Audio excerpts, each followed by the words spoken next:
Bonjour tout le monde et bienvenue sur ce nouvel épisode de Station e-commerce. Aujourd'hui, je suis en compagnie de Valentin. Salut Valentin. Bonjour Si tout le monde Arnaud, va bonjour bien tout le alors, monde. comment Tout tu va vas? bien, ça va bien et toi? Ça va très bien, Je merci. suis propose, content de vous rencontrer. Ouais, ça fait du bien de reprendre. Aujourd'hui, notre invité est Jean-Thierry Winstel de BioViva, donc fondateur de BioViva. Bonjour Jean-Thierry, Bonjour. comment vas-tu? Ah bah super bien, très très bien. Parfait. Si tout le monde va bien alors, tout va bien. Je propose Jean-Thierry qu'on attaque directement dans le vif du sujet. Est-ce que tu pourrais nous présenter dans les grandes lignes ce qu'est BioViva, l'histoire de BioViva et nous parler aussi un peu de ton parcours et comment tu en es venu à ce projet? Oui, bien sûr, avec plaisir.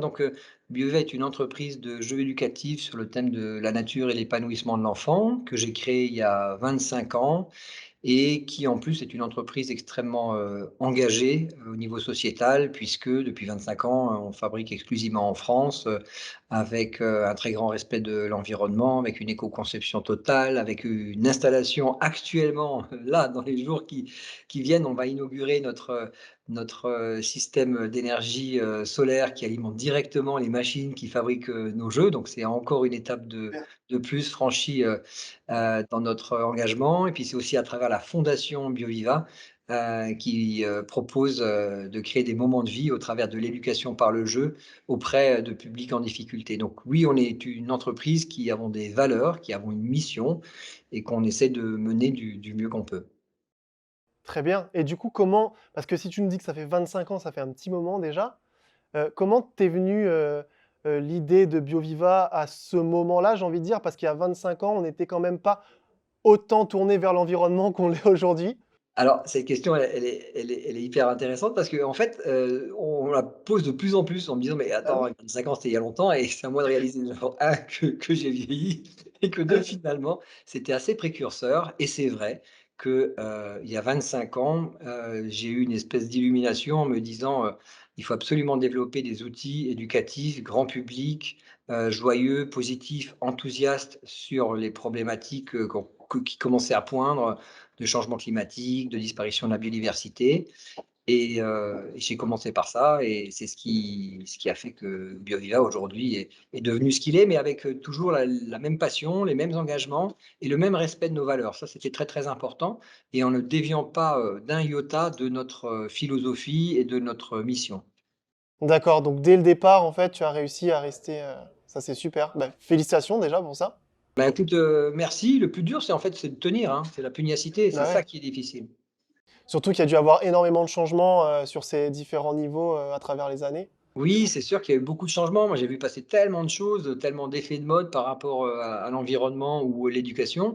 Et là, j'ai le sentiment qu'on arrive sur quelque chose d'un petit peu plus mûr et c'est vrai que, BioViva a tracé son sillon et désormais est sur la place et on a le vent en poupe et parce que je pense on est en phase avec notre époque et qu'on a réussi à montrer l'exemple et puis surtout, on a réussi à montrer que ça marchait. C'est ça le Eh plus oui. important, servir de non pas de guide, mais de donner envie. Ça, c'est notre, voilà, une belle intention, donner envie.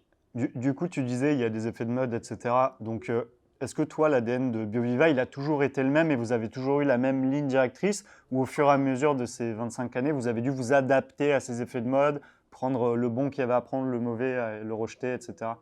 C'est une super question parce que, en fait, on n'a jamais dérogé d'un iota et on a beaucoup souffert à certaines années, de certains Mm. effets de mode. Je pense notamment à l'époque, il y avait des kits scientifiques là qui venaient de Chine, tu ouvrais la boîte, ils étaient déjà pétés et nous, on avait toujours dit: «Non, non, non, on continue à fabriquer en France, il y a pas de plastique, il y a un minimum, voilà, un minimum de 0 déchet, et donc on laisse tomber». Alors qu'il était de notre, il était légitime pour nous de se positionner, sur ces kits scientifiques qui permettaient d'éduquer, c'était sympa. Mais cette mode-là, on l'a pas prise, nos concurrents Ouais. et ben, on se sont développés, pas nous. Non, pour te dire qu'on n'a pas bougé d'un iota et c'est marrant parce que j'ai ressorti la première plaquette qu'on a fait il y a 25 ans. Elle a pas pris une seule ride, c'est la même chose, c'est les mêmes mots et j'espère que ça va continuer parce que je pense qu'on est dans le vrai. Oui, en effet. Ouais. Bah, super, mais en tout cas, on espère que ça va continuer. Pour la petite histoire d'ailleurs, la raison pour laquelle je t'ai contacté, c'est que je lisais Capital, donc un des derniers numéros qui est sorti donc en fin d'année 2021. Et puis, je suis tombé sur l'article qui parlait justement de BioViva, où Capital parlait aussi beaucoup du tournant digital que vous avez réussi à prendre. Et tout de suite, je me suis dit, mais ça, c'est idéal, quoi. Il faut vraiment essayer d'avoir Jean-Thierry sur Station e-commerce pour parler justement de cet aspect digital pour BioViva. Et tout de suite, j'ai envoyé un message LinkedIn et puis ça s'est fait comme ça. Ça, c'est grâce à mes équipes, hein, parce que moi, je suis une bille sur les réseaux sociaux. Mais oui, enfin, on a senti qu'il fallait enfin, assez rapidement investir ce champ-là. On l'a fait un petit peu avant les autres. C'est vrai que ça fonctionne bien, mais en même temps, si vous voulez, on a une activité, des produits, un engagement qui s'y prête. Donc notre succès il est aussi lié à notre raison d'être. Je ne pas en quelle année je suis né. C'est quoi un peu du coup le chemin qui vous a mené jusqu'au digital? Donc, quand la boîte a été lancée, il y a 25 ans, il n'y avait pas énormément de sources de trafic digital, ou le e-commerce n'était pas ce qu'il est aujourd'hui. Imagine-toi, on est en 1996. Bah oui, je sais. Moi, en 1994, je découvrais Internet. Enfin, Ouais, je te dirai pas en quelle année je suis né, d'accord? vous êtes des sales jeunes, voilà ce que je veux vous dire. Et donc, non, il n'était pas question. Alors, c'est assez marrant parce que dans les années 2000, alors j'avais monté une autre boîte, une start-up de l'Internet en 2000, qui s'appelait buviva.com, qui était le premier site sur la nature et la qualité de vie, qui était une start-up que j'ai valorisé 20 millions à l'époque. Et que j'ai plié en moins d'un an parce qu'il y a eu l'explosion de la bulle Internet. Donc moi, je me suis toujours intéressé et j'ai jamais voulu me cantonner au jeu joué, si vous voulez. Moi, ma préoccupation, c'est la planète, c'est les enfants, c'est la nature. C'est pas tellement le jeu de société. C'est le jeu de société, un support, et c'est le meilleur support pour éduquer. Et le digital est un excellent support pour éduquer, à la condition qu'il respecte un certain nombre de règles. Il ne faut pas que les enfants s'y mettent trop tôt, mais quand c'est l'âge de s'y mettre, eh ben, apportons-le des bons contenus, apportons-leur ce qu'ils attendent en termes de plaisir, d'échange, de partage. Et à ce moment-là, il n'y a pas de raison que ça ne marche pas.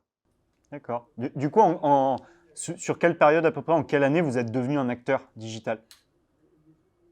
Vous vous êtes dit, OK, il faut que notre marketing et notre acquisition de clients, elle passe par ce canal. 2016, 2016, ouais, 2015, 2016, 2017, c'était les années un petit peu charnières parce qu'on a vu déjà que le marché avait beaucoup évolué, que voilà, la vente en ligne se développait fortement.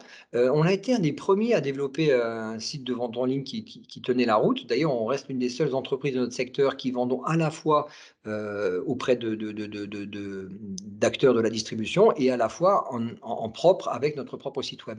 Donc on a, si vous voulez, commencé d'abord avec les réseaux sociaux. On a créé le club des finatures issu de notre collection à succès. Et puis on s'est dit il y a 3 ans, il faut qu'on lance notre site de vente en ligne en propre pour pouvoir maîtriser un certain nombre de choses et puis beaucoup apprendre. Parce que ce qui est génial, je trouve, sur les réseaux et sur Internet, c'est que vous êtes en capacité de pouvoir traiter, analyser, récupérer beaucoup d'informations essentielles pour la stratégie de l'entreprise. Eh oui, tout à fait. Vous pouvez avoir en live, en fonction de la taille de la communauté, les retours clients sur les produits. Donc ça, c'est Exactement, exactement. C'est des indicateurs très forts. D'ailleurs, on s'est abonné récemment à un système d'évaluation de nos jeux pour récupérer entre guillemets, les notes et les commentaires. Bon, la bonne nouvelle, c'est que ça se passe super, on est très, très bien noté. Et ça, c'est très important pour nous parce que c'est des retours clients qu'on n'a pas de manière évidente. Eh ben oui. Puis ça permet derrière de cheminer la stratégie et de façonner les jeux ou les modifier en fonction, quoi. Comment vous avez arrêté votre choix sur la technologie que vous avez employée, purement pour la vie client? Comme on fait d'habitude chez Buva. C'est-à-dire qu'il y a une méthode, on réfléchit, on prend une décision et puis à partir du moment où la décision est arrêtée, on va regarder, ce qui se fait de mieux par rapport à notre cahier des charges et puis, ensuite on négocie, on essaie de trouver le meilleur rapport qualité-prix éthique. J'insiste sur l'éthique parce qu'on est très, très soucieux d'avoir des partenaires qui partagent nos valeurs et puis ensuite, on contracte et on avance et on avance ensemble parce que l'idée c'est de Ok. progresser. Moi, je crois savoir que vous utilisez la techno avis vérifié, c'est ça? Oui, tout à fait. Ok. Pourquoi le choix de cette techno? Parce que tu dis que nos éthiques se rencontrent, etc. Qu'est-ce qui a fait que tu as pris avis vérifié du coup en ce sens? Alors, là, très clairement, c'est mon directeur, de la com qui s'en est occupé. L'échange qu'on a eu, c'est de dire, «Jean-Thierry, voilà, une entreprise qui a pignon sur rue, qui est connue, sur lequel on a eu des beaux retours par rapport à la petite enquête, qu'on a essayé de voir, qui était pas trop chère et qui nous correspondait bien». Alors sur, avis vérifié, on n'a pas creusé, énormément leur stratégie de responsabilité sociétale ou autre, parce que c'est un petit acteur dans l'écosystème Biovert dans le sens où il apporte une petite brique, Oui. mais de manière générale, on essaye au maximum que l'écosystème Biovert soit très cohérent. D'accord. Oui, tout à fait. Et bah, du coup, c'est intéressant parce que je pense que ça va se ressentir peut-être au niveau des leviers digitaux que vous utilisez. Du coup, quels sont un peu les leviers digitaux que vous allez utiliser en 2022 pour BioViva, pour votre stratégie de web marketing? Alors il y a alors énormément de choses. Alors je distinguerai 2 choses, à la fois notre site internet et puis ensuite les réseaux sociaux. D'accord. Sur les leviers d'acquisition, digitaux, par exemple pour générer du trafic, pour booster, les ventes, eh ben, on a à la fois le SIA et le SEO. Donc, le SIA, ça va consister, bah, évidemment à acheter des mots-clés, sur Google, un petit peu Bing, mais aussi Ecosia, parce que vous le connaissez sans doute, Yes, tout à fait. c'est un moteur de recherche qui te permet de planter des arbres, quand tu fais Oui. des requêtes et puis voilà, eux sont totalement en phase, avec qui on est. Ensuite on a le SEO, donc là c'est un référencement naturel avec les moteurs de recherche et ce qui s'est passé, c'est qu'on internalise au maximum. Donc là, on vient de, recruter notre social media manager pour les réseaux sociaux, mais il y a 2 ans, on a recruté, un spécialiste du développement de sites de e-commerce et puis j'allais dire de l'ensemble de l'environnement nécessaire à la compréhension du fonctionnement, d'une vente en ligne. Et donc, en D'accord. l'occurrence, c'est Robin qui s'en occupe et de manière, vraiment très, très fine, j'étais encore en réunion hier, on a élaboré, la stratégie e-commerce versus notre stratégie commerciale globale. Parce qu'une des difficultés qu'on rencontre, c'est que et ça c'est important pour ceux qui nous écoutent, c'est que si vous développez votre propre site de vente en ligne et que vous avez une stratégie de vente de prix cohérente, eh bien tous les jours, vous avez des concurrents qui vendent moins cher par Et rapport à oui. votre propre site. Et que nous, comme on a des clients, que ce soit Cultura, la Fnac, King Jouet, ou autres, on s'interdit de vendre moins cher que nos clients parce que sinon ils vont pas être contents et c'est normal. Et bien là, on se rend compte que, on découvre, c'est une surprise, mais que, les gens on a considérablement augmenté notre trafic, mais par contre là, pour le coup, en cette fin d'année, les ventes ont baissé parce que les prix cassés ont explosé en ligne. Mmh. D'accord. Ouais, du coup, on a un peu une cannibalisation finalement de vos ventes de la part de votre réseau de distribution, quoi. En fait, et c'est là où il faut réfléchir à sa stratégie, globale, c'est à quoi sert votre site? Et nous, notre décision, c'est que le site, c'est en fait c'est le vaisseau amiral de l'entreprise parce qu'il donne une visibilité, énorme, mais surtout il donne le là, c'est-à-dire qu'on fixe des prix, on présente tel type de produit et c'est ce qu'on demande à nos, parties prenantes et tout particulièrement nos clients distributeurs de suivre. Mais on se rend compte que, ce ne sera pas tant une source de profit que ça, pour les raisons que je viens d'évoquer. Ah, effectivement, ouais. Ok. Je rebondis sur quelque chose que tu as dit tout à l'heure. Tu dis, voilà, on va sur Ecosia, on va sur ce genre de moteur de recherche alternatif, un petit peu des nouvelles solutions de marketing alternatifs. Nous, on voit auprès de nos clients, on en a de plus en plus qui cherchent à avoir des solutions d'acquisition, mais qui collent aussi avec leur image éthique. C'est pas trop difficile de trancher, de se dire, OK, petit à petit, je vais m'éloigner un peu des GAFA, de ces grosses régies publicitaires qui sont très puissantes et qui permettent de drainer énormément de trafic pour aller justement vers des acteurs peut-être un peu plus petits mais qui correspondent mieux à mon image. Ce n'est pas des concessions qui sont difficiles à faire entre ce qu'on a envie et ce que ça rapporte. Tu as 1000 fois raison et ça va au-delà de la sélection, des prestats, pour notre site en ligne. C'est tous les jours, c'est un combat quotidien. Comment tu restes cohérent par rapport à tes engagements, alors que tu vis dans un monde, farci d'incohérences et que si tu vas sur de la pure rentabilité Oui, tu vas développer ton activité, mais tu vas y perdre un petit peu ton âme. Et c'est ce qui fait la force de BioViva. Et c'est ce dont quelque part je suis le plus fier, c'est d'avoir su résister contre vents et marées et démontrer qu'une autre voie était possible. Et elle l'est vraiment. Et parce que justement, on a fait des compromis, mais pas trop, et qu'on était en phase avec nos valeurs. Et ça, j'insiste, sinon ça peut pas marcher. Parce que très très rapidement, tu te fais happer par la rentabilité, ce qui drive la plupart des entreprises, et ça ne suffit plus aujourd'hui, c'est plus satisfaisant. D'accord. Donc du coup, je présume que les réseaux sociaux, dans cette stratégie-là, ils ont un rôle très important. Alors, tout à fait. Il est essentiel et en même temps, c'est pareil, on est un petit peu bridé.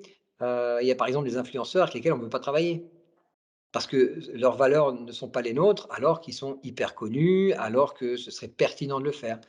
Eh ben non, encore une fois, on va pas choisir le chemin le plus évident, le plus simple. On va choisir le chemin qui est le nôtre, qui doit être le nôtre. Et je le dis souvent, OK, BioViva est présent sur les réseaux sociaux, mais si, vous voulez vraiment faire de l'engagement sociétal, il suffit pas d'être bon, il faut être meilleur. Ah, ça c'est bien dit, ça. Et alors, tant qu'on parle de ce sujet-là, très rapidement, des réseaux sociaux, de manière générale, mais aussi tu viens de soulever un point qui est intéressant, le marketing d'influence. On en entend beaucoup parler en ce moment et des fois pas toujours pour des choses positives. Quelque chose d'important que tu dis, c'est que on ne collabore pas avec des profils en gros qui ne correspondent pas à nos valeurs. Comment est-ce que vous sélectionnez du coup les influenceurs? Vous posez les bonnes questions. Alors en fait, c'est un vrai travail de casting, en fait. Et si tu veux, on va chercher, des influenceuses essentiellement, c'est essentiellement des mamans. Alors, tout part de la stratégie de l'entreprise. Oui, bien sûr. Une fois qu'on a identifié nos parties prenantes, on va, analyser leurs besoins explicites et implicites, et quand on descend au niveau des réseaux sociaux, on va se dire: «Bah, tiens, qui pourrait, qui pourrait s'identifier, représenter ou bien parler de BioViva?» Et c'est sûr que quand on sélectionne les influenceuses, on regarde ce qu'elles ont fait par ailleurs, Bien sûr. et quand elles se disent engagées sur l'environnement et qu'elles font une pub, pour une énième, boisson, X ou Y, parce qu'elle fait le buzz, on se dit: «Zut, on va s'asseoir sur ces milliers de followers, mais on va prendre quelqu'un d'autre». Et quelque chose d'intéressant qu'on a fait pour nos 25 ans l'année dernière, c'est qu'on a invité, 4 influenceuses et leurs familles à venir, chez BioViva, avec, pendant une journée, donc on leur a tout payé, et on leur a fait faire un géocaching, une espèce de chasse au trésor au nord de Montpellier, OK. qu'on avait tout organisé, et où à la fin, ils gagnaient un énorme trésor, et dans le dedans, il y avait, plein de jeux BioViva, et dans ce parcours, et ben, ils longeaient une rivière et ils rentraient dans un moulin, il y avait des énigmes, des défis, fallait chercher, un animal spécifique, écouter les oiseaux, et ça, c'était, concrètement montrer, la face, cachée de l'univers que les gens ne connaissent pas, mais qui est véritablement celle qu'on est, et donc les influenceuses, bah, elles ont compris qui on était, et maintenant, ce sont de vrais partenaires, et ça, c'est des choses qu'il faut absolument faire, c'est comment je lie le virtuel au réel.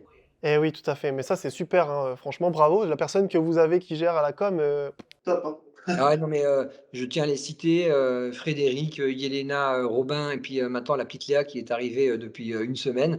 Ils font un travail remarquable. Remarquable, et du coup remarqué puisque on est Eh oui. ensemble autour de cet ordinateur. Ouais, exactement. On les remercie du coup. On les remercie De pour tout ça. ça. Et du coup, sur les différentes plateformes que vous utilisez, quelles sont-elles vos principaux réseaux sociaux que vous utilisez pour BioViva? Bon, alors, on est présent, sur Instagram, Facebook, YouTube, Twitter et LinkedIn.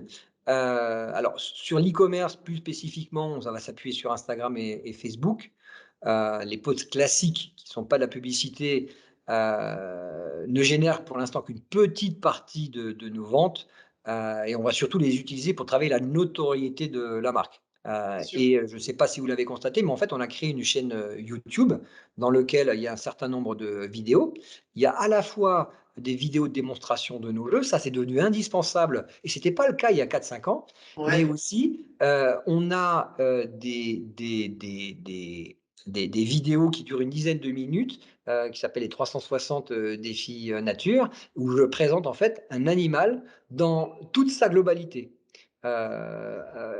Naturel, culturel, historique, où il y a plein d'anecdotes et le but, c'est justement, encore une fois, de proposer une extension à notre activité de jeu éducatif sur un support qui s'appelle, le web, en l'occurrence, notre chaîne YouTube, pour Oui. encore une fois fidéliser et montrer qui on est. Ça coûte cher, c'est un investissement, mais en même temps, c'est notre devoir, c'est notre responsabilité de le faire. Oui, tout à fait, c'est dans les valeurs de BioViva et en plus, ça s'inscrit dans votre stratégie de communication au final, je suppose. Exactement, voilà, vous avez tout Bon, compris. c'est Donc, génial. finalement, tu illustres un peu le propos que tu tenais tout à l'heure de sur les réseaux sociaux, etc., il faut être meilleur. C'était ton propos tout à l'heure, par laisser transparaître un peu cette culture d'entreprise. Et c'est un peu une culture familiale, j'ai l'impression que vous avez chez BioViva. Alors, c'est pas familial parce que, mes fils, sont un petit peu jeunes, mais j'ai Non, mais c'est la culture de la famille, c'est autour de ça que je veux dire. là où tu as absolument, raison, c'est que derrière le mot famille, il y a le côté, bienveillance, respect, c'est des valeurs qui sont fortes sur lesquelles, j'insiste beaucoup et qui sont totalement liées à notre besoin de cohérence. C'est que si ça gueule chez BioViva, si les gens viennent avec la boule au ventre, il n'y a aucun intérêt, et on faillit dans notre engagement. Donc, et c'est ce qu'on essaye aussi de restituer au travers des réseaux sociaux, pour montrer un petit peu le making of, et qui on est, derrière nos jeux et derrière, nos images. Ben, on est une super équipe, avec des vrais gens et des belles personnes, des profils, très variés, et c'est une vraie aventure humaine. D'accord. Et du coup, vous le ressentez au niveau du trafic généré sur site et des ventes que ça réalise Alors oui, alors, pour être très, très honnête, le trafic a fortement augmenté en 2021. On est sur des très, très belles, croissances. Le nombre, d'abonnés, sur, Facebook, sur Instagram, en fait, ce qui est super, c'est qu'on se fixe des objectifs en début d'année, et qu'on les atteint en fin d'année. Donc ça, c'est bien et Ça, c'est ça fait, plaisant surtout en notoriété. ça c'est 3 ans que ça dure, sauf sur le chiffre d'affaires de l'année dernière pour les raisons que je vous ai expliquées, où en fait nous avons décidé de maintenir nos prix, ce qui a fait que le trafic a fortement augmenté, notre notoriété a augmenté, mais le chiffre d'affaires n'a pas été au rendez-vous Oui. parce qu'ils sont allés acheter ailleurs. Ah Par ouais. rapport à la Par ouais, par rapport à une cannibalisation.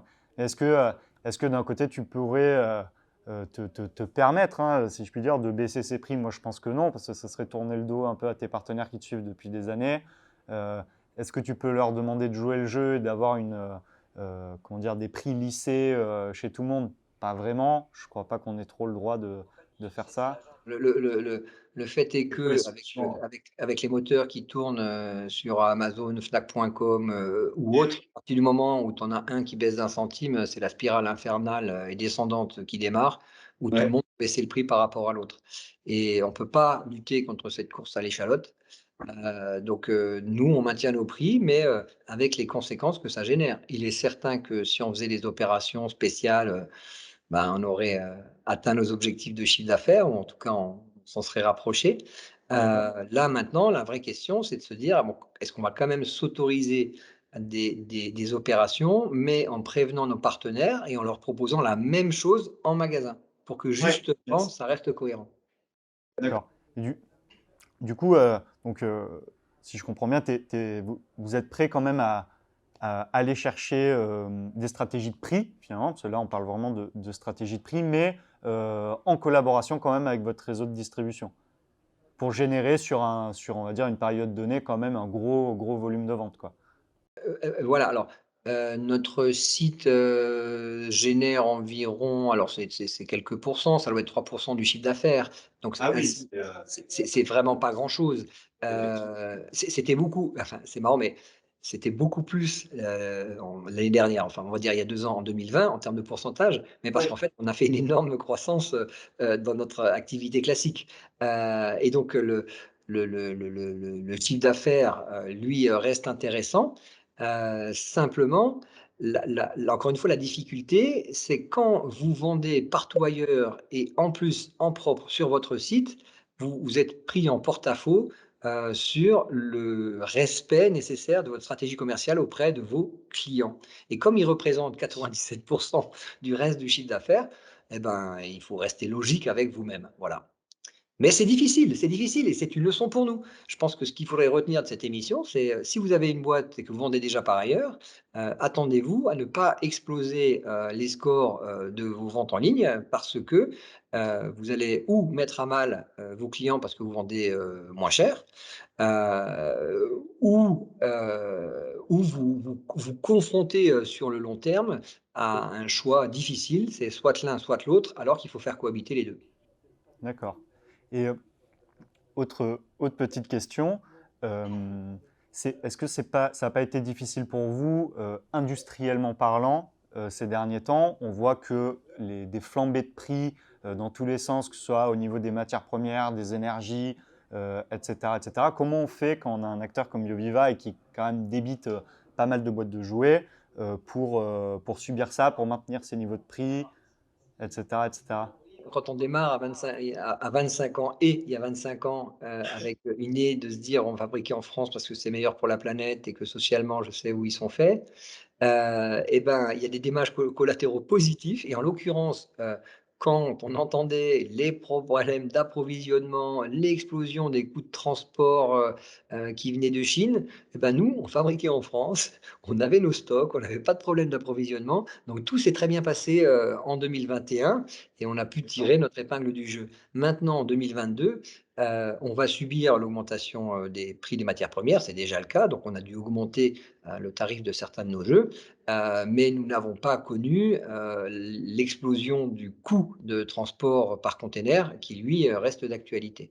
Donc, on s'en sort plutôt bien et puis on va continuer à s'en sortir encore une fois parce qu'on fabrique en France. Une partie de vos unités de production vous appartiennent?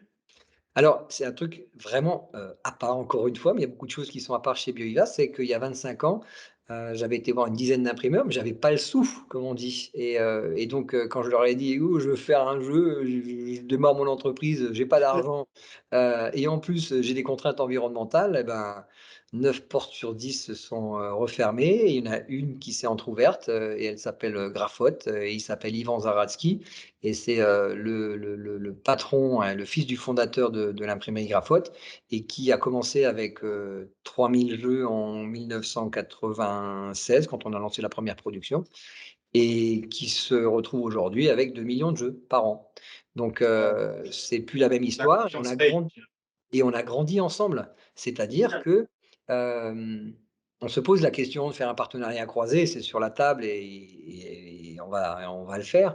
Mais pour vous donner un exemple, c'est que les j'ai payé moi les panneaux solaires des ombrières du parking qui ne m'appartient pas. Yes. Mais parce que l'important, c'est d'utiliser des énergies renouvelables pour fabriquer nos jeux. Et oui, C'est bien pas que le sûr. reste, on s'en fout, mais c'est juste pour vous dire qu'on est vraiment des gens à part et que moi, ça me fait extrêmement plaisir de pouvoir dire ça. Je suis très fier devant vous de vous dire que, heu, là, peut-être que dans un mois, si c'est fait, ils se sont en train d'être posés, dans un mois, les gars, vous allez pouvoir jouer à des jeux BioViva dont vous saurez que l'énergie, elle vient du soleil de Saint-Paul-Trois-Châteaux dans la Ah Drôme. bah, C'est génial. donc ça, effectivement, ouais, Génial. c'est vraiment génial. En plus, quand on voit l'explosion des prix de l'électricité en ce moment, enfin, moi, j'ai un peu des business là-dedans, tu vois, et il y a des industriels français qui préfèrent arrêter leur activité temporairement le temps que les prix redescendent. Donc, prendre ce virage, si vous en aviez les fonds de l'autoconsommation, on appelle ça, c'est extraordinaire. Alors, en espérant que ça vous suffise à votre production, ce ne sera peut-être pas suffisant pour alimenter toute une production, il faudra peut-être compenser. Ou alors, si vous êtes en surplus, bah, vous pourrez vendre votre surplus, mais si c'est une unité de prod indus, j'en doute quand même, quoi. Ouais, alors c'est effectivement intéressant parce que mon but, c'était d'être 100 en autoconsommation. Mais Ouais. si la croissance continue à être très forte, il y aura plus assez de place sur le parking pour mettre des ombrières. Mais par ailleurs, on était déjà en énergie verte avant, donc on Yes. continuera à l'être, mais l'idée c'était de montrer encore une fois l'exemple, dire: «Si, si les gars, c'est possible, quand vous créez vos boîtes, pensez global et agissez Mm. local». Complètement. Et puis c'est d'autant plus vrai en ce moment avec le contexte, comme on le disait, avec ces derniers mois, tout ce qui s'est passé, notamment avec tout ce qui est marchandises, matières premières, logistique, tous ceux qui font importer des matières pour pouvoir réaliser leur stock. Ça a dû être très compliqué. Du côté de BioViva, du coup, vous avez survolé littéralement ce problème, Le quoi. circuit court oblige, quoi, c'est ça? On a échangé avec, des concurrents avec lesquels on s'entend très, très bien. Ils ont vécu une année cauchemardesque et ça continue. Ouais. Alors que nous, on a d'autres soucis certes, mais pas ceux-là. Pas cela. D'accord. Et du coup, là qu'on est j'ai envie de dire, sur une production qui est quasiment écologique, enfin, si je puis dire, entre grands guillemets, c'est quoi les prochains objectifs? En 2022, il va se passer quoi chez BioViva? Où est-ce que vous pouvez encore pousser le curseur Alors tu as totalement raison parce que, on en est déjà à notre deuxième bilan carbone, notre deuxième analyse de cycle de vie et la dernière conclusion, c'est de dire: «Bah, vous pouvez difficilement progresser tellement vous êtes allé loin». Mais on va continuer à aller plus loin. Alors non, mais c'est vraiment c'est quelques points après la virgule. Ce qu'on va faire de mieux, c'est qu'on va, il y a sur certains de nos jeux, plus que sur certains de nos jeux, on a encore un emballage plastique, qui était demandé par, nos clients pour éviter le vol dans les magasins. Donc ceux-là, on est en train d'essayer de les supprimer. C'est pas si simple que ça, mais je sais pas, ça doit représenter 0,01 de la totalité de nos matières, ou plus. Le plus gros impact, c'est le transport. Et le transport ne dépend pas de nous puisque c'est des prestataires. Eh ben, on choisit les prestataires les plus, engagés, quitte à ce que ça nous coûte, parfois un petit peu plus cher. Et puis, c'est d'engager aussi, pour vous dire, vous allez sur le site, Bioviva et puis, si par, je ne sais pour quelle raison vous souhaitez vous en séparer, généralement ça n'arrive jamais, mais bon, on a prévu le cas, et ben, plutôt que de le jeter, on vous donne des adresses pour le donner. Plutôt que de le jeter parce qu'il manque une pièce, on vous offre la pièce gratuitement. On a un SAV gratuit et plutôt que de le jeter, et ben, offrez-le. Plutôt que de le jeter ou de le et si vraiment il faut le jeter, et ben, on vous donne les consignes de tri pour le faire. Le bac jaune pour le papier carton, le bois et cetera. Donc on va vraiment très, très loin dans ce qu'on appelle l'économie circulaire. ouais, toujours essayer finalement de donner, peu importe, une seconde vie. Ouais. Ouais, mais ça devrait être le cas de tous nos Ah, objets. on est d'accord. Et C'est oui. cette consommation et ce jetable, c'est insupportable. Tant qu'on n'est pas un petit peu plus amoureux des objets qui nous entourent, ben on jette et on a un rapport à l'objet qui est catastrophique.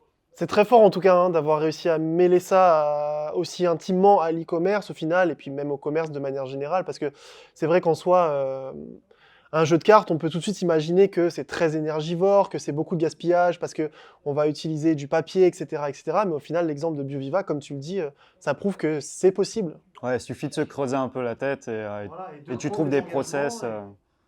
C'est exactement ça. Alors déjà, il faut avoir la foi, parce qu'il y a 25 ans, tu te poses des questions, il n'y a pas les solutions, hein. Il n'y a pas les solutions. Tu as les problèmes, mais tu as pas les solutions.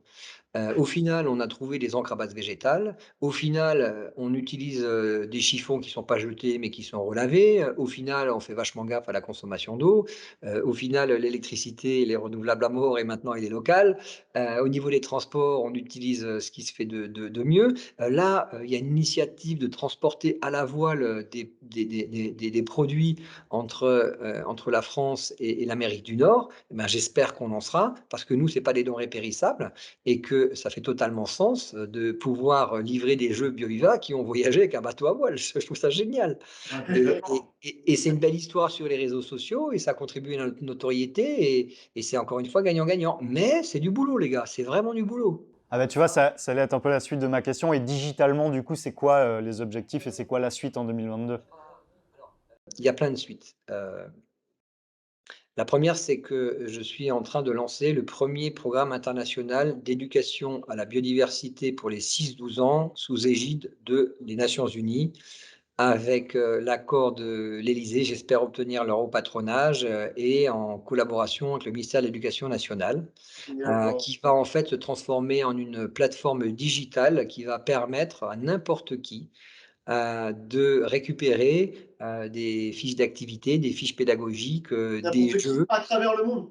à travers le monde, ouais, à travers Génial. le monde et donc l'idée, c'est de rendre l'éducation à la biodiversité accessible à tous. On n'a pas besoin d'être prof pour faire de l'éducation, et en utilisant bien évidemment, la puissance, du digital.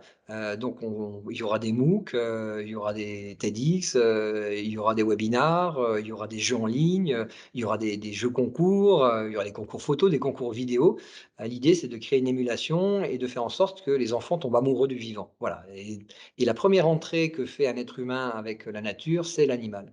Et c'est Ouais. pour ça que c'est le nouveau très très gros projet de BioViva qui est porté par la Fondation. Mais BioViva, c'est un écosystème global. Et donc ça, c'est un gros gros dispositif. Ensuite, on s'est beaucoup posé la question de mettre en place une appli Défi Nature, parce que Défi Nature, c'est quand même, là, hier, ils sont tombés les chiffres. On est le 4e jeu de cartes le plus vendu en France, derrière Pokémon et Uno. Ah oui. Donc c'est quand même vachement fort. Et c'est des jeux éducatifs. Donc on n'est pas en train voilà, on est super content de ça. Et donc une appli s'imposait. Sauf que notre gros credo, c'était toujours de dire, non, à 7 ans, c'est trop tôt pour mettre le gamin devant un écran. Et on préfère qu'il soit dehors plutôt qu'il joue à l'appli Défi Nature. Ça ne veut pas dire qu'on va pas la faire, mais encore une fois, il faut réfléchir en âme et conscience quelque part, et ne pas faire n'importe quoi. Mais on en a sous le pied et puis surtout, moi je me rends compte des changements, et de vos attentes à vous qui êtes plus jeunes et vous êtes peut-être pas vous des digital natives, mais les autres ils sont, arrivés, ils sont là et qu'est-ce qu'on fait pour répondre à leurs besoins et comment les nourrir en termes d'éducation à la nature? Parce que malheureusement pour eux, ils vont rembourser la dette que nous, on est en train de contracter pour eux et ça, c'est pas cool et j'ai envie de me battre pour ça. Très bien. Génial. Ça, c'est super intéressant ce que tu es en train d'essayer de monter pour Ouais, j'ai besoin de vous les Merci. gars, j'ai besoin de tout le monde, on a besoin de si vous portez ces valeurs-là, non mais je plaisante pas, c'est que, Bien sûr. seul on va plus vite, mais ensemble on va plus loin et Ouais. que c'est grâce à des émissions comme les vôtres qui font connaître des initiatives qui, je l'espère, sont remarquables, ben, permettent de changer le monde, dans la joie et la bonne humeur. Et d'ailleurs, la baseline de BioViva, c'est faire du bien à soi, aux autres et au monde. Et au génial. Et, Génial. et du coup, bah, tiens, Pour conclure. toi, pour conclure un petit peu, moi je pense que tu es quelqu'un de bon conseil. Quel serait le conseil que tu donnerais à un entrepreneur dans le jeu ou non, justement pour éviter un peu les pièges et aller un peu dans ce sens-là où il faut faire finalement, comme tu dis, il faut se faire du bien à soi-même, faire du bien aux autres et faire du bien au monde. Comment on peut appliquer ce conseil-là Quel conseil tu donnerais pour qu'un entrepreneur applique ça à sa boîte?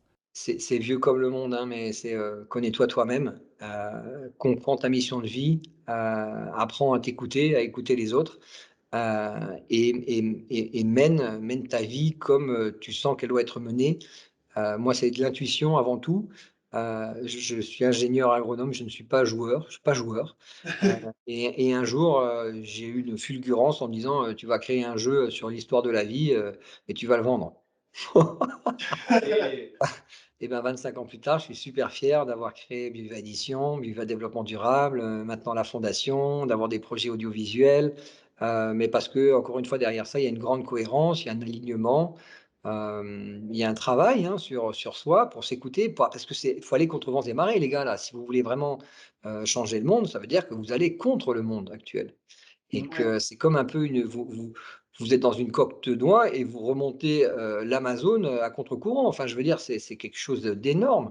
Et donc, j'ai envie de vous dire que la première solution, c'est vous, elle est en vous. À partir de ce moment-là, vous avez une petite idée, que vous connaissez un petit peu vos forces et vos faiblesses, et ben, vous vous engagez. Moi, j'engage tout le monde à aller vers l'entrepreneuriat, parce que c'est une aventure formidable, parce qu'en France, on est encore un petit peu en déficit par rapport à ça. L'entreprise, elle est pas super bien vue. On n'a pas encore compris que le plus important dans l'argent, c'est pas d'en avoir, c'est de savoir comment vous le gagnez et comment vous le dépensez et à ce moment-là, vous changez vraiment le monde parce que l'entreprise crée de la richesse et ça, faut pas l'oublier. Maintenant, je demande à chaque entrepreneur de créer de la richesse globale, financière certes, mais environnementale, sociale et aussi sociétale. Parfait. Bah écoute, merci beaucoup. Hein. Merci beaucoup. Merci à vous, c'était Merci. super sympa. Continue d'avoir répondu à nos questions, c'est vraiment très intéressant. C'était un plaisir de t'avoir sur le podcast. N'hésitez pas tout le monde à aller du coup follow BioViva sur les réseaux sociaux, à aller faire un tour sur leur site également. Sur leur chaîne YouTube. Donc on a dit YouTube pour les réseaux sociaux, YouTube, LinkedIn, Twitter, Facebook, Instagram, c'est ça? Ouais, c'est ça, exactement. Parfait. Et le site c'est bioviva.fr, je suppose? Non, .com, .com. .com. bioviva.com. Voilà. Voilà. Un grand On te laisse merci un à petit vous. mot pour la fin. Vive la vie et bonne année. Parfait, merci Jean-Thierry, à bientôt. À bientôt tout le monde. Au revoir. Au revoir.